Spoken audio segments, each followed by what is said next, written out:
चाहते हैं हमारी बेटी को घर तक ले ले जाया जाए। हमारे जो हिंदू नियम है, हमें हल्दी वगैरह लगानी होती है, हम अपनी बेटी को हल्दी वगैरह लगा के हमारी आखिरी बच्ची की विदाई है। अब लौट के तो दोबारा नहीं आएगी। हम अपनी बच्ची की अपने घर से ही, दरवाजे से ही विदाई करना चाहते हैं।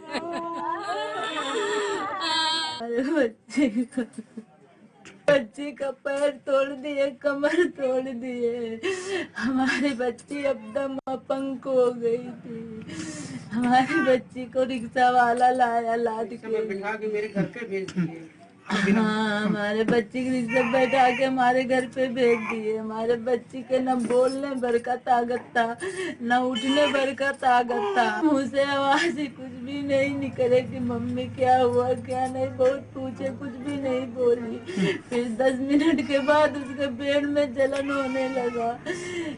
ये मम्मी हम मर जाएंगे, हमारे पेट में बहुत जलन होती है। सुना आपने, रोती बिलखती गिड़गिड़ाती मां को। यह मां सिर्फ हाथरस या बलरामपुर की बेटी की नहीं है।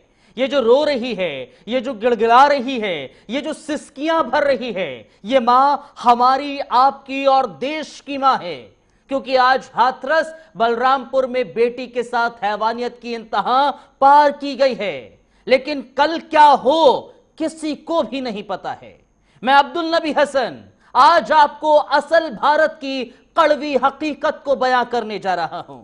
उत्तर प्रदेश का हाथरस हो या फिर बलरामपुर या राजस्थान, पिछले 48 घंटे में बेटियों के साथ दरिंदगी की इंतहा हुई है।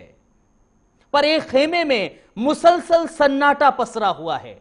सिलसिलेवार तरीके से आपको बताएंगे ये खेमा कौन सा है जो देश में बेटियों के साथ दरिंदगी की इंतहा पार की जा रही है, पर ये लोग खामोश हैं।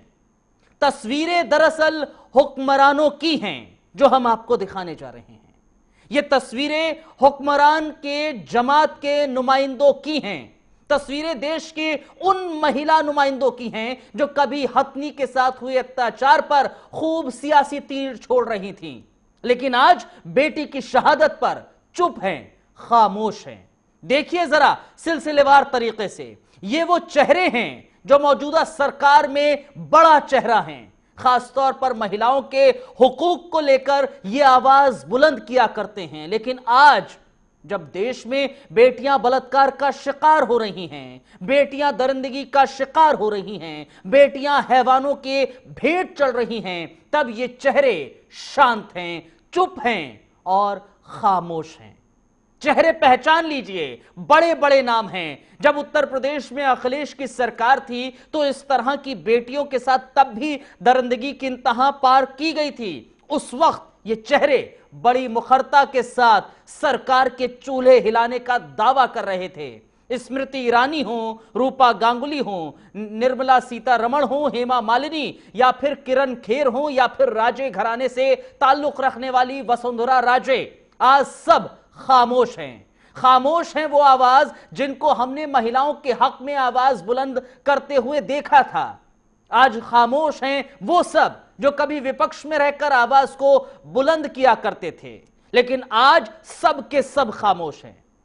और बात सिर्फ इतनी भर नहीं है, बात सियासत की भी है, क्योंकि बेटी की शहादत पर हैवानों की हैवानियत का शिकार हुई बेटी के इंसाफ के लिए सड़कों पर नेता उतरे। दरअसल ये नेता इंसाफ नहीं, सियासत के लिए उतरे हैं। मोदी जी जब गुजरात के मुख्यमंत्री थे तो यूपीए सरकार पर हमला करते थे, कहते थे दिल्ली रेप की राजधानी है। आज जब वो प्रधानमंत्री हैं तो राहुल गांधी भारत को रेप देश बताते हैं, सड़कों पर उतर रहे हैं, बिटिया को इंसाफ की बात कर रहे हैं। दरअसल सड़कों पर उतरे राहुल गांधी इंसाफ नहीं, सड़कों पर नौटंकी कर रहे हैं। रैलियां, झंडे और प्रदर्शन किए जा रहे हैं। हम कह रहे हैं इस सब से क्या निकलेगा? क्या देश की बहु बेटियों की इज्जत बच पाएगी? क्या उनके बलात्कार होने बंद हो जाएंगे? क्या वो बेखौफ होकर अपने गांव, शहर या सड़क पर निकल सकेंगी? शायद नहीं, या यूं कह लीजिए नहीं, कभी नहीं।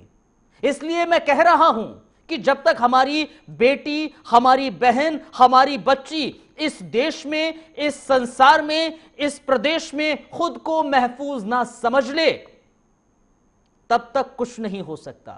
कोई चुप बैठेगा, कोई शोर मचाएगा और यूं ही चलता रहेगा। सियासत यूं ही चलती रहेगी और तो और यूं ही बेटियां दरिंदों का शिकार बनती रहेंगी। जब तक हम ये कह ना लें कि बेटियां महफूज हैं और जब तक हमारी बेटी, हमारी बहन, हमारी अलग अलग तरह की जो लड़कियां देश में हैं, वो सब तक ये कहना लें कि वो खुद महफूज हैं, तब तक हम ये नहीं कह सकते कि वो महफूज हैं। फिलहाल के लिए जो सड़क पे चल रहा है उसको ये मत समझिए इंसाफ की दरकार चल रही है, उसको सिर्फ और सिर्फ सियासत समझिए। और जो सियासतदां हैं वो तो शांति रहेंगे, चुप रहेंगे, क्योंकि सरकार उनकी है। दूसरों की सरकार होती तो वो भी मुखर होकर पहले की तरह बोलते। फिलहाल मुझे इजाजत दीजिए। नमस्कार।